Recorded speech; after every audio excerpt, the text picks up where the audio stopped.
And considering na meron pa kayong 46 days and 53 days for diesel and gasoline respectively, kumulekta na ng 3 billion, kumita na ng 3 billion pesos per day, which was bankrolled by the people themselves.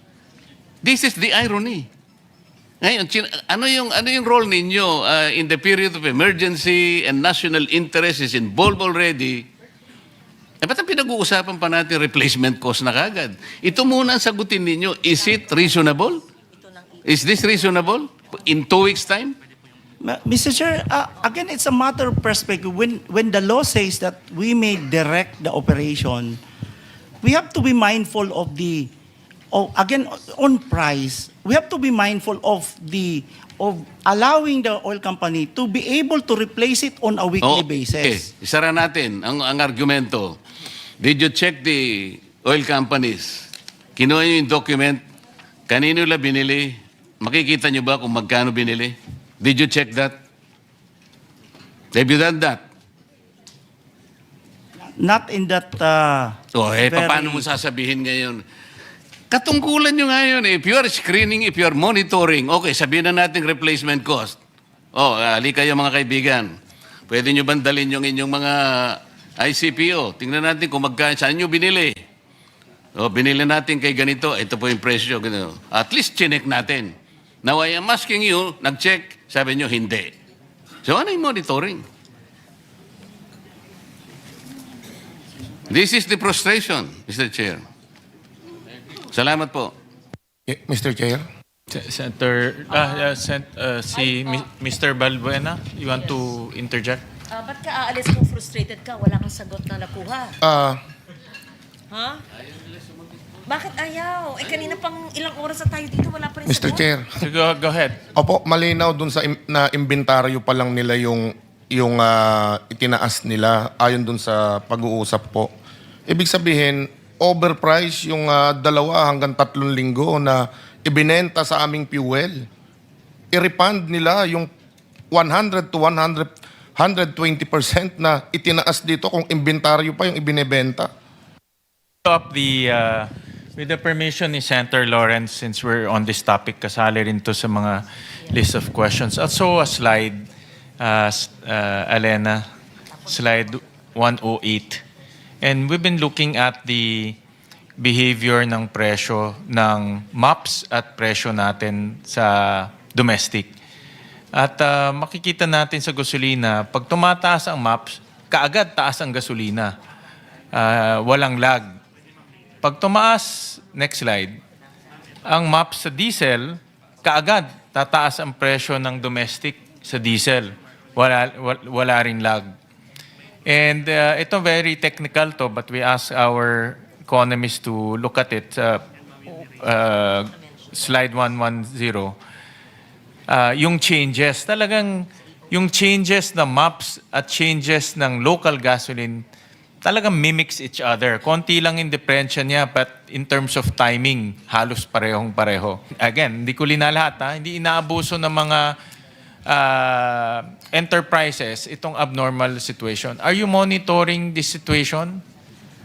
Yes, Mr. Chair. Currently, we are conducting market monitoring, but we note that we have limited visibility on the data, and we are hoping to receive disaggregated data, particularly on gas station level data, so that we can also map out if there is But not only gas station, but you have to go upstream. Yes, Mr. Chair. Diba? We have already previously sent a letter request for information from the DOE.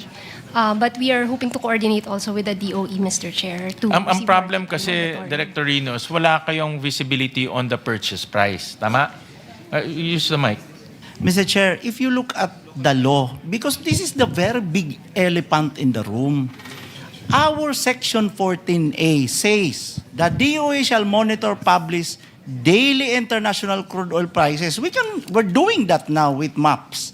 As well as follow the movements of oil prices. We're doing that with the gasoline station. Yeah. No, but so we're not only monitoring the prices, but monitoring abuses, possible abuses, and monitoring possible profiteering. We're doing that extra effort, Mr. Chair. That's why Yusek Quimpi has been saying that despite this limitation, Yeah, pero paano nyo malalaman kung hindi nyo alam purchase price? So- And you just take replacement cost as the so what we do, as the as the accounting computation. again, at the very limitations of the law, we are forced to do it on the ground. Kasi yun ang mayroong kaming follow the movements. Doon ang requirement na pwede kaming mag-monitor sa pump price. And we're doing that. Kasi ako, napanood ko yung interview ng, I think si Mr. Baluen, na hindi mo naman kailangan maging ekonomista o kasing galing ni Mr. Sunny Africa. Talagang, bakit kagbibili lang ng oil companies? Katataas lang ng presyo kaninang hapon, bukas iba na yung presyo. You don't need to be an economist to do that. Lumang presyo yung binili nila eh. My point of matter here is, under the, ito i-remind ko lang, under the excise tax law suspension, binigyan namin ng kapangyarihan ang DOE para tignan yung mga presyo. Use that power and submit to us an analysis whether enterprises are abusing the situation. Kasi base sa aking nakikitang pag-aanalisa, meron talagang magte-take advantage ng situation. At itong mga ganitong crisis, dito talaga kumikita maraming mga traders. Once in a blue moon lang to nangyayari. No? Once in a lifetime lang pwede silang kumita ng tiba-tiba eh. Bakit hindi nagagawin? Pero kawawa naman tayo. No? That is my point. So again, I don't want to belabor the kasi alam ko rin yung sagot ninyo, but I'm telling you that we have now included at hindi na veto ng presidente, no?